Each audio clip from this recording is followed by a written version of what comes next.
자, 이번에는 토목기사 꿀팁이라는 제목으로 토질 및 기초에 관한 내용 중 토목기사 필기시험을 보기 위해서 토질 및 기초에 관한 내용 중 반드시 여러분들이 정리해야 될 또 수험생으로부터 질문을 가장 많이 받았던 주제 중에서 우리 압축지수라든가 압밀 치마량에 관련된 내용을 정리해 보도록 하겠습니다. 그럼 여러분들이 이미 공부해 보신 분들이 대부분일 텐데요. 여러분이 압축지수는 원래는 무슨 시험을 해가지고 압밀 시험을 해서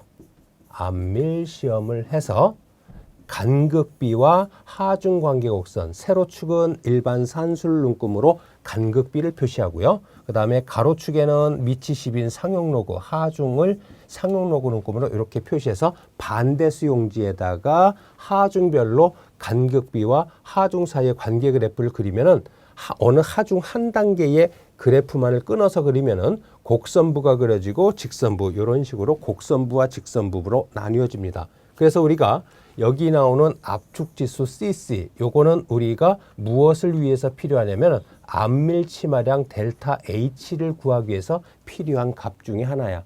그럼 여러분들이 요 압축지수는 압밀 시험으로부터 얻어진 E 로그 P 관계 곡선에서 어느 부분의 기울기라고 배웠나? 그렇지, 직선 부분의 기울기라고 배웠어. 그러면 하중을 P1을 24시간 동안 가했을 때 그 흙의 간극비를 E1이라고 하고, 하중을 더 크게 증가시켰어. P2로. 이렇게 증가시켰을 때 더 많이 짜부라드니까 간극비는 더 줄어들겠죠? E2. 그럼 결국 이 직선부의 기울기는 하중의 변화량분의 간극비의 변화량이 압축지수 CC고, 그걸 식으로 나타내면은 로그 P2 마이너스 로그 P1. 이게 이제 하중의 변화량이죠. 물론 밑이 10은 생략을 했습니다. 그리고 요 간극비의 변화량을 분자에다 E1 마이너스 E2. 그래서 우리가 원래는 1차 함수에서 기울기는 x2 마이너스 x1분의 y2 마이너스 y1. 요 아래 첨자가 2면 2고 1이면 1이어야 되는데 왜 요거 2면 1이고 1이면 2로 바뀌었냐면은 우리 압축지수를 항상 플러스 값으로 만들기 위해서 요걸 바꿨다는 거는 제가 강의 시간에도 말씀을 드렸어요.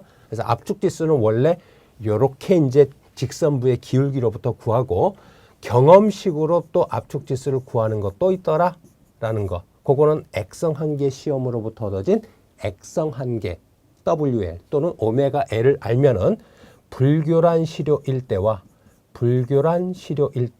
교란된 시료일 때로 나눠지는데, 관연도 기출문제에서는 교란이다, 불교란이다 이런 언급이 없었다고 그랬죠. 그래서 교란, 불교란 언급이 없으면 자연상태 그대로인 불교란 시료로 보고 요 첫 번째 식으로 압축지수 CC를 구하면 돼. 그래서 그거 기억나나?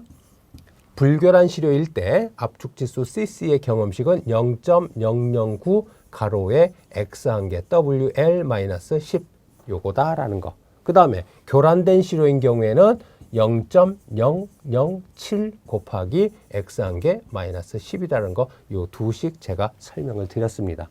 자, 그래서 요거는 어떻게 기억하냐? 영구히 불변. 오케이? 그 다음에 제임스 본드 007은 어떻게 되니? 상대방 진영을 교란시키면서, 그죠? 도망다니지? 그래서 007은 교란시키면서, 그런 식으로 해서 영구히 불변, 그 다음에 007은 교란시키면서 다닌다. 그래서 그런 식으로 요 교란 때와 불교란 때의 압축지수 CC의 경험식을 기억을 해두고, 관연도 기출문제에서는 뭐 교란 상태다 이런 조건이 안 주어졌기 때문에 요 두 번째 식은 우리가 이용을 할 일이 없었지만은 앞으로 요 교란이라는 조건이 주어지면 우리 007 그거 기억해두면 우리 바로 적용할 수 있어요. 그러면 우리 원래는 압밀 시험으로부터 얻어진 간극비 하중 관계 곡선의 직선부의 기울기로부터 이와 같은 공식으로 압축지수 CC를 구하는 게 정석인데, 액성 한계를 알면은 우리가 이와 같은 경험식으로도 압축지수 CC를 구해서 이 구한 CC를 압밀 치마량 공식에다 대입을 해서 압밀이 일어났을 때 그 해당 집안이 얼마만큼 짜부라드는가, 그걸 우리는 알 수가 있단 말이야. 그래서 여러분들이 압밀 치마량 공식은 여러 가지가 있지만요. 여러분들이 요 공식 기억해. 요게 가장 많이 필기 실기에서 나왔던 관련식이죠. 1 플러스 2원. 요거는 책에 따라서는 2제로라고도 표기하는데요. 여기는 2원이라고 할게요. 요거는 암밀을 유발시키는 암밀 하중이 제하기 전에 초기 간극비 또는 최초 간극비라고 해. 그리고 여기에 방금 전에 우리 알아봤던 압축지수 CC가 있고요. 그 다음에 미치 10인 상용 로그에 P1분의 P2에 곱하기 암밀층 전체 두께 H. 그래서 이 암밀치마량 공식에 요 우변에 있는 뭐냐? 요 우변에 있는 요 H는 일면 배수건, 양면 배수건 구분하지 않고 그냥 요거는 암밀층 전체 두께를 대입한다는 거 그거 주의해라. 암밀층 또는 암밀 주 대상층이 점토층이니까 암밀층 또는 점토층 전체 두께를 대입을 해요. 일면 배수건, 양면 배수건 구분하지 않고 그거 조심해라. 대부분 질문하는 게 요게 일면 배수면은 암밀층 전체 두께를 대입하고 양면 배수면은 그 점토층 두께 2분의 1을 대입하지 않나요? 그렇게 질문을 많이 한단 말이야. 그거 아니야. 암밀치마량 델타 H 공식 우변에 나와 있는 H는 일면 배수, 양면 배수 구분하지 않고 암밀층 또는 점토층 전체 두께 대입한다. 그거 반드시 기억해. 그래서 우리 방금 전에 했던 이 암밀치마량 공식 우변에 요놈 압축지수 CC는 관연도 기출문제에 따라서 친절하게도 수치값으로 아예 0.5다 이렇게 계산이 돼서 주어지는 경우도 있고요. 그 다음에 액성 한계가 뭐 50%다 이렇게 주어지는 경우도 있어. 그러면 우리 방금 전에 교란 불교란 언급이 없는 경우에는 어떻게 구한다? 불교란으로 보고 압축지수 CC를 경험식으로 구하는데 불교란일 때 얼마? 0.007이야 0.009야 0구의 불변 forever. 그래서 0.009 가로에 주어진 액상계 마이너스 10. 그래서 50%를 주면 요거 50에서 요거 계산한 이놈을 요 식에다 대입을 하면은 암밀치마량이 구해지도록 그렇게 출제가 됐었고요. 그 다음에 또 하나 요 P1과 P2는 여러분들이 정확히 알고 계셔야 되는데요. 뭐냐? 여러분들이 이렇게 돼 있을 때 모래층이 있고 점토층이 있고 점토층 아래에 뭐 모래층이 있건 또는 안반층이 있건 일면 배수 양면 배수 상관없다고 했어.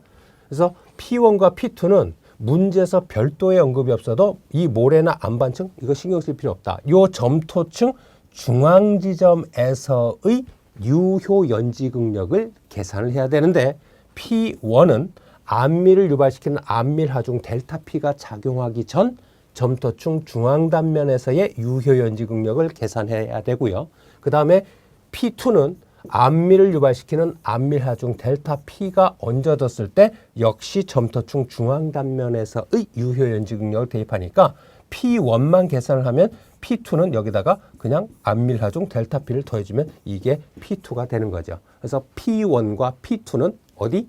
점토층 중앙 단면에서의 유효 연지 극력을 계산해서 암밀치마량 공식 우변에다 대입해서 계산한다는 거. 그래서 이번에는 여러분들이 압축지수 CC와 그다음에 그거와 관련 있는 암밀치마량에 대해서 정리를 해 보았습니다.